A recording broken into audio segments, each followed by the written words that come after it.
We are hitting the road for our Education Reboot series. Our investigators are questioning how your tax dollars are being spent. On your side, Chief Investigator Ron Regan has been poring over pages and pages of information. And Ron, you found school districts are getting a failing grade in a vital program.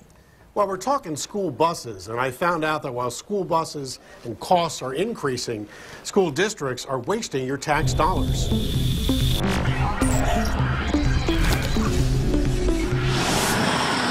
Every day, Ohio school buses carry 755,000 students. But our review of school transportation records reveals school buses are costing taxpayers more than ever before. Doing things the way we did them 20 years ago no longer works. Pete Japicki is regarded as Ohio's most respected expert in school busing. Now a consultant, he oversaw school transportation for years with the Ohio Department of Education. Costs are going up, ridership's going down, resources are becoming finite. We found over 10 years, cash for new buses has disappeared. $40 million schools once received from the state dropped to zero. And state reimbursements are just half what it costs to operate buses. Meanwhile, school districts are failing to operate efficiently. If we're operating efficiently, we've actually minimized the number of buses, which in turn reduces costs to the district and to the taxpayer. That's right, he said minimizing fewer school buses. Nationwide, we found bus routes have been slashed 29%. In Ohio, 50 school districts have dropped high school busing. So Japicki developed a rating system used by the state to evaluate how efficiently your school district operates its busing. What does work is let's provide a benchmark for districts to know how many children they should have in each one of the buses they're operating. A benchmark revealing more than 200 districts are failing to operate buses efficiently. In some cases, riding around town half empty.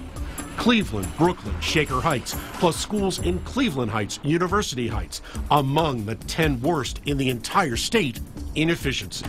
And it's costing taxpayers plenty. In Cleveland Heights, busing just one student costs more than $1,900 a year. In Shaker, one single bus costs more than $61,000 a year to operate. And in Brooklyn City Schools, the average number of students on an entire bus is just 10. School districts are going to have to put their thinking cap on. Steve Simmons is president-elect of the National Association for Pupil Transportation. So to become efficient, once you're done with high school, instead of say, I'm finished, now you're going to start running another route and you're going to pick up your middle school kids. And when you drop them off, you're going to run another route and then you're going to pick up elementary school kids.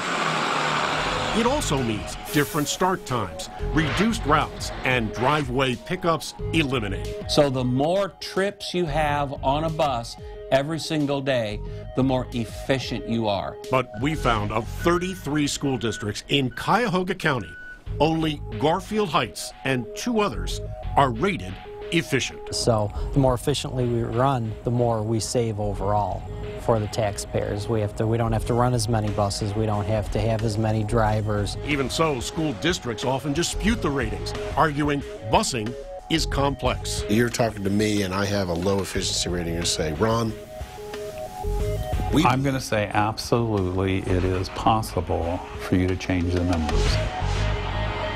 Well, school districts declined on-camera interviews, but experts say hundreds of thousands of your tax dollars that could be spent in classrooms instead are being spent on inefficiently run buses.